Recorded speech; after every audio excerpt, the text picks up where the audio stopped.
Halo semua teman-teman, selamat happy weekend. Pada video kali ini kita akan update lagi ya untuk pergerakan daily dari Bitcoin dan juga Ethereum.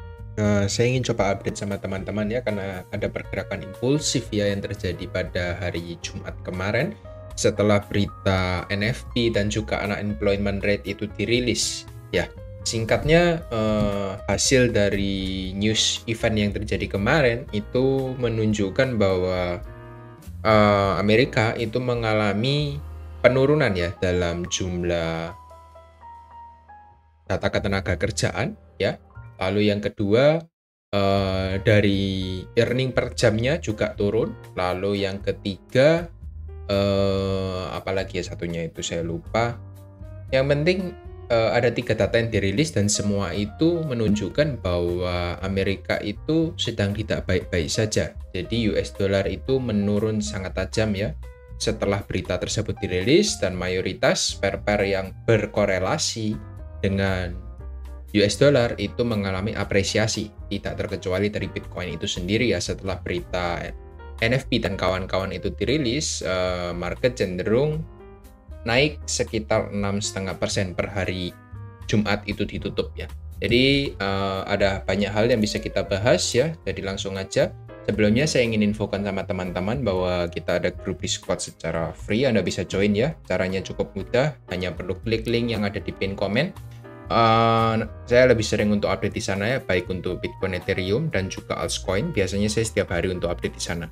Jadi pastikan teman-teman untuk join karena grup itu sifatnya free dan teman-teman bisa diskusi dengan saya secara langsung.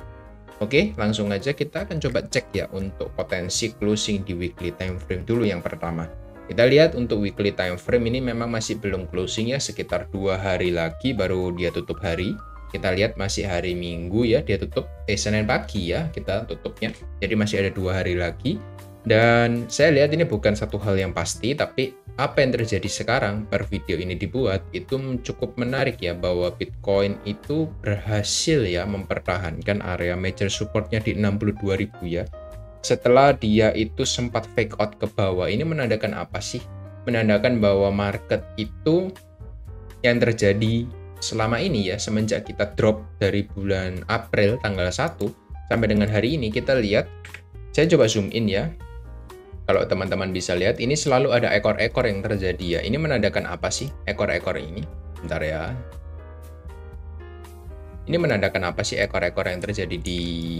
Nah, ini, lalu ada ekor lagi. Setiap minggu kenapa kok ada ekor? Itu menandakan bahwa ketika market itu berusaha untuk dibawa turun ke bawah, selalu ada buyer yang siap menampung, atau selalu ada pasukan-pasukan yang siap menyerok di harga-harga tertentu ya setiap minggunya. Dan itu terlihat jelas ya di daily time frame bahwa proses penurunan yang terjadi selama 50 hari yang sudah saya buat di video sebelumnya ya, video Bitcoin Ethereum, Anda bisa tonton, itu cenderung korektif ya proses penurunannya. Jadi tidak banyak pergerakan yang terjadi ya, dia cuma membentuk ketika harga dibawa turun, koreksinya juga lumayan ya ke atas, dibawa turun lagi, lalu ada koreksi ke atas, dan sekarang ini dibawa turun lagi, kita lihat ada koreksi juga ke atas. Jadi buat Anda yang mungkin counter the trend ya di time frame besar, baik itu daily maupun 4 jam, mungkin kalian akan susah untuk mendapatkan profit ya. Dan juga sebaliknya, kalau Anda mencoba untuk long untuk saat ini, itu juga susah juga. Kenapa? Karena memang apalagi di altcoin ya, Anda tahu sendiri itu rawan kena gocek juga, di rawan kena fake out. Jadi yang terbaik Anda bisa belajar di momen-momen koreksi seperti saat ini, Anda wait and see dulu sampai melihat satu konfirmasi yang cukup jelas. Dan menurut saya pada video kali ini merupakan satu konfirmasi reversal yang pertama ya, karena kalau kita coba cek aja di time frame daily, seperti video yang saya buat yang beberapa waktu yang kebelakang ya, sudah lumayan lama, bahwa Bitcoin itu selalu mempunyai karakteristik dia akan fake out terlebih dahulu sebelum dia rally lanjut naik ke atas. Di sini ada fake out juga yang terjadi ya. Kita lihat di 40 ribuan di bulan Januari akhir ya, di momen tahun ini 2024. Dia sempat fake out, lalu dia langsung reversal ke atas. Dan momen reversal mana yang saya tunggu ketika dia fake out? Momen reversal yang ini. Ya, kita akan coba zoom in. Di momen mana kita mendapatkan konfirmasi, di momen kita mendapatkan satu kenaikan harga yang impulsif naik ke atas membentuk bullish engulfing ya, sekitar 4% waktu itu. 4,66% ya kita bisa lihat kenaikannya, dan itu menjadi indikasi reversal yang pertama ya. Anda bisa catat di momen Januari. Lalu di momen sekarang kita lihat itu juga cukup mirip ya. Ketika dia sempat fake out di bawah di area ini ya.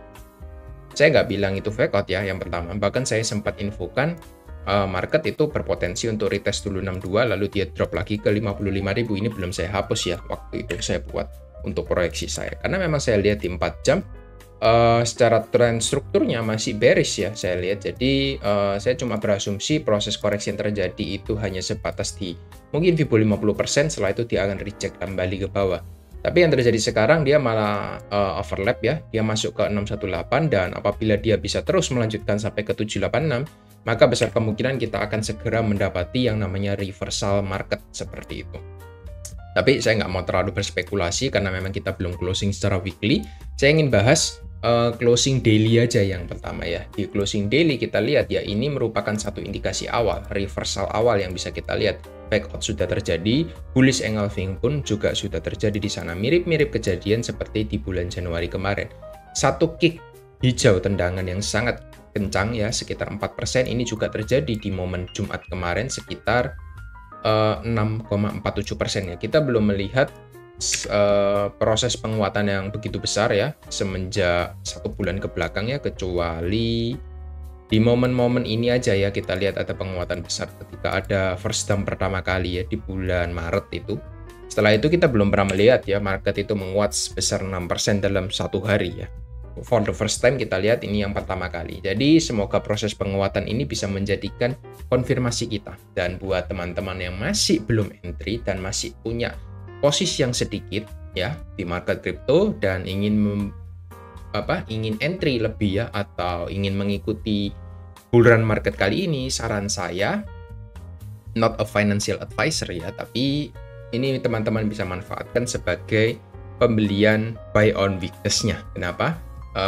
Momen sekarang masih tepat ya, masih belum FOMO. Kita lihat untuk altcoin pun juga, untuk Ethereum dia juga masih di bottom juga ya. Jadi nggak ada salahnya kalau teman-teman bisa juga mulai start untuk cicil ya. Di altcoin yang lain kita lihat dia juga masih semua rata-rata perform untuk membentuk double bottom ke bawah seperti itu. Jadi semua rata-rata masih ada chance of reversal dulu ya. Jadi membentuk double bottom, semua rata-rata nggak perlu saya bahas untuk altcoinnya. Mungkin kita akan coba live di next time ya. Nanti hari Senin, Selasa, atau Rabu nanti akan coba saya jadwalkan dulu untuk live-nya. Jadi yang bisa saya lihat untuk di Bitcoin saat ini kita adanya reversal dan potensi untuk closing doji atau fake out itu cukup besar untuk saat ini ya. Kita lihat di momen bulan Januari kemarin pun kita lihat dia juga sempat fake out ya di sini di momen XX ini yang saya buat dari lama. Anda bisa lihat dia fake out dulu sebelum dia lanjut naik ya. Kita lihat. Dan apabila ini juga sama yang terjadi di momen Januari kemarin, kita akan lihat soon memang Bitcoin akan menuju sekitar 80.000 ya, seperti yang sudah saya infokan dari lama, itu menjadi targetnya. Karena kalau kita coba targetkan menggunakan Fibonacci retracement, untuk targetnya sekarang sudah menjadi lebih tinggi ya, karena memang koreksinya juga sudah lebih dalam. Sekitar 80-86 itu bisa menjadi target realistis untuk saat ini. Kurang lebih seperti itu yang bisa saya bahas.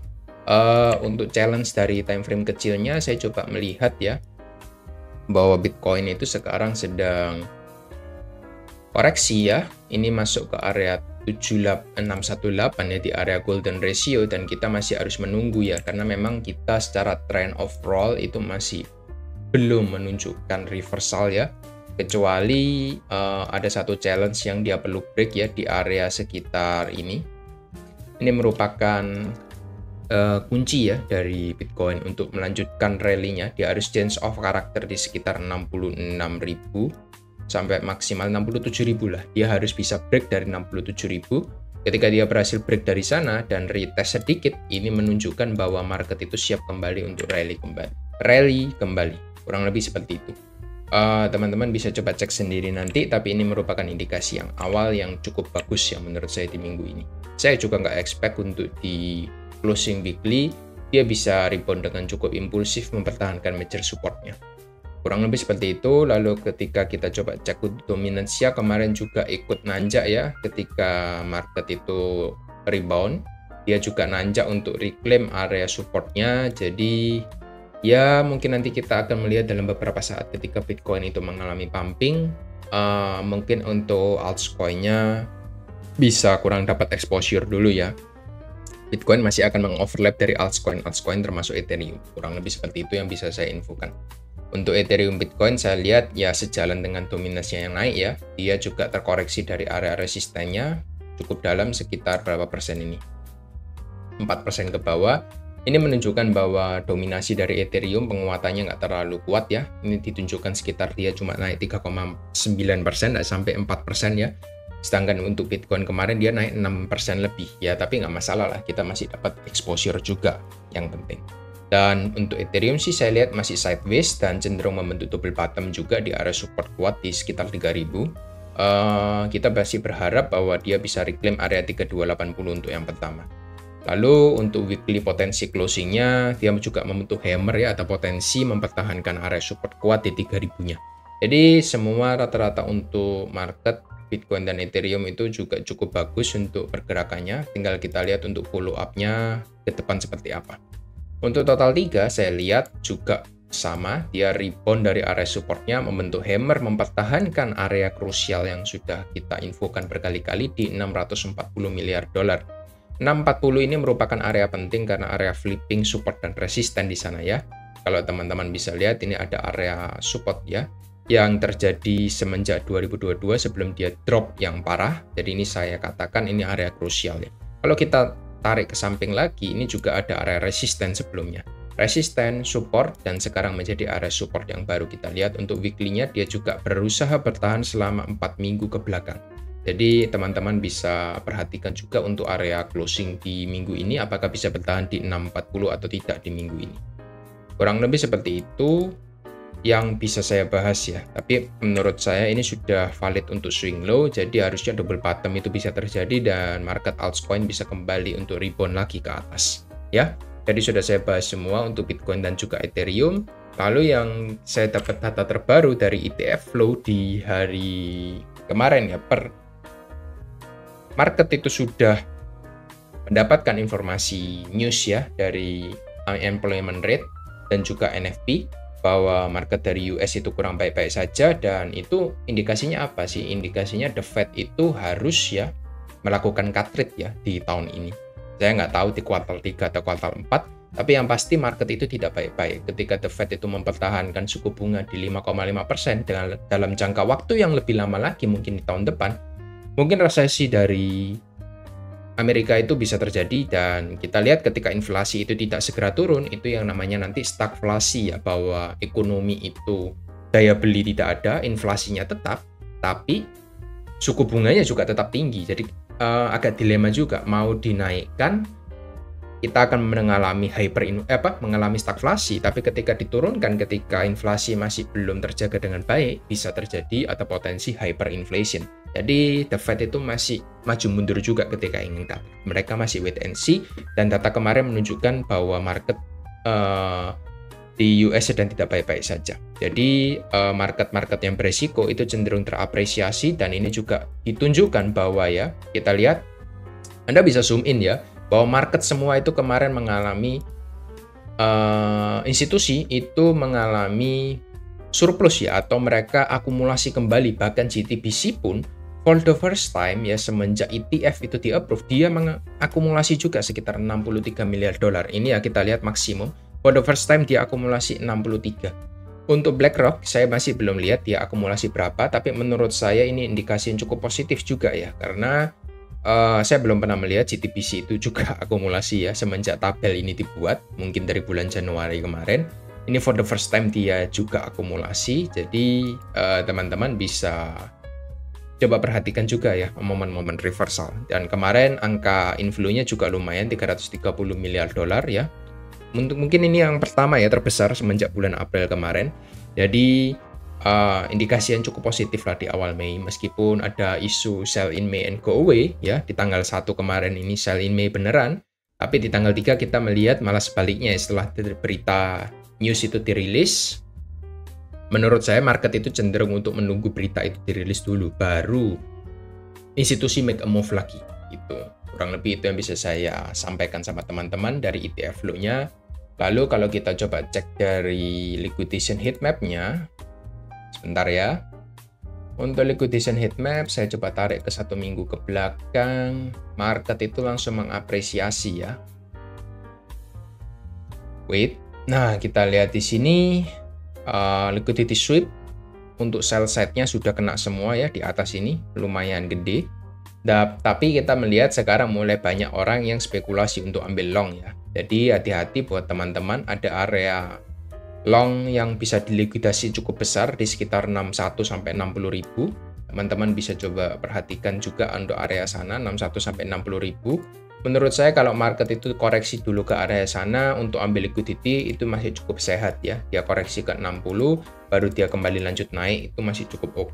Jadi hati-hati buat teman-teman yang punya posisi long ya, bisa dijaga mungkin setidaknya untuk di area order block yang terakhir aja lah gitu.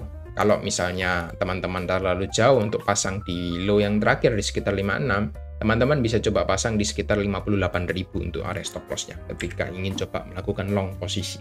Jadi itu aja yang bisa saya sampaikan pada video kali ini. Sudah saya bahas semua. Semoga video ini bisa membantu ya untuk teman-teman mendapatkan guidance atau pandangan view terhadap pergerakan Bitcoin yang terjadi saat ini. Kurang lebih itu aja. Thank you semua dan see you on next video.